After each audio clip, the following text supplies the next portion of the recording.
Hi, welcome to my station, Chats with Flo.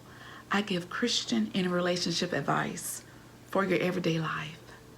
If you haven't watched the first series that I made on how to prepare yourself for marriage, part 1, make sure you tune into that video after you get done with this one. One of the first things that I want to talk about today is being committed. Being committed in your relationship is very important. It's easy to stand by a person when things are going good, but what about when they're not? Can you be committed then? Will this person be able to depend on you, trusting you to be there when they need you? Sometimes your mate is going to need to lean on your shoulder. He's going to need you to hold his hand. Can you do that? Some married couples even have a hard time just laughing and rejoicing with their mate. Can you do that when your mate is sad? Will you be there to comfort him? Can you tell him it's going to be okay? Even if you think it's not. Are you going to fall apart? Are you going to walk away? Marriage is supposed to be a lifetime commitment. Another thing I want you to think about is, what do you have to bring to the table? And I'm not just talking about money, because money isn't everything. I'm speaking more of on the characteristics.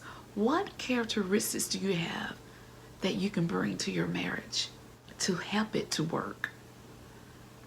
Are you a forgiving person? Are you selfish, self-centered? Are you caring, compassionate? Can you make good decisions?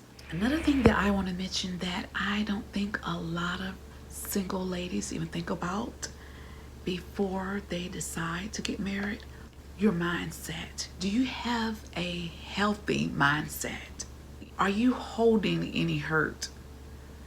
And you may think that, okay, that's not important, but it is important, because whatever that have happened to you in your past, it maybe even as a child, if you haven't dealt with it,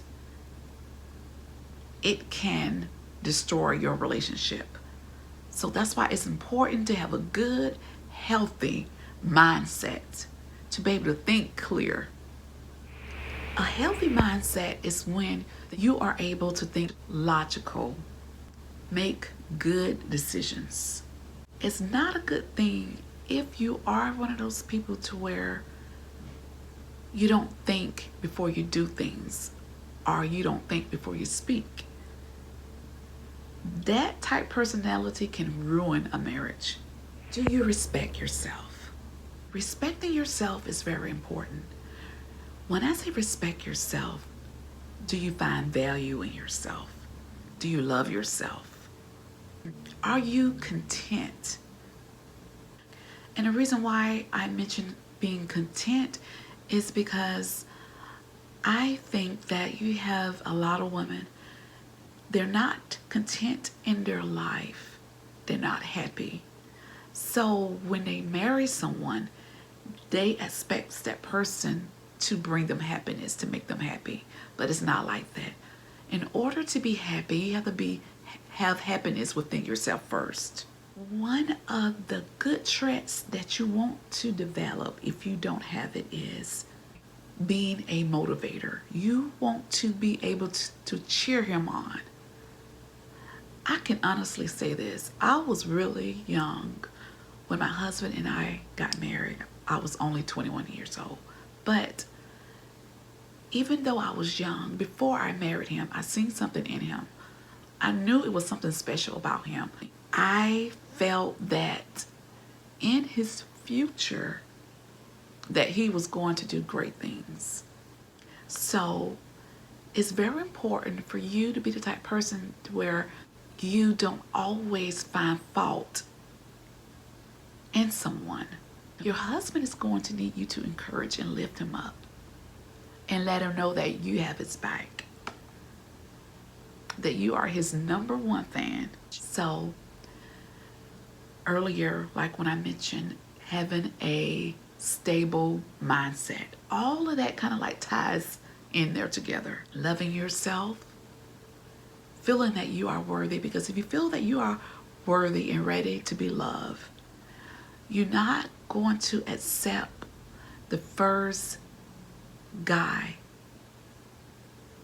that's interested in you and just run with it. You want to make sure it's the right person. So the same way some guys are really particular, it's okay for you to be particular as well.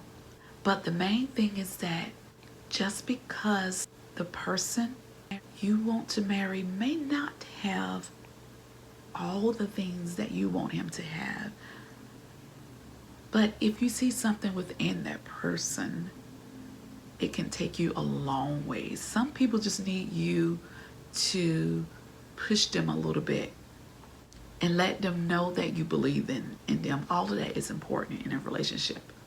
I'm going to do probably one more video about this topic. One of the main things I want you to ask yourself and just think about it.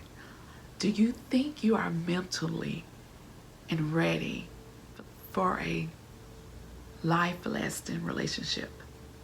Are you willing and ready to let go of your past? Whatever that has hurt you in your past, it can be in your past relationships. You have to let it go in order to have a successful marriage. And one thing I would encourage you to do is to ask God to renew your mind, to help you to think right. Ask Him to help you to make good decisions. I do quote this scripture quite a bit on my videos, but this is what I live by. I have learned to trust in the Lord with all of my heart and not to lean on my own understanding. In all of my ways, I acknowledge Him because He is the one that directs my path. If this series is helping you, leave me a comment at the bottom. I want to hear from you guys. And another thing, I have a Facebook group. It's called Chats with Flo.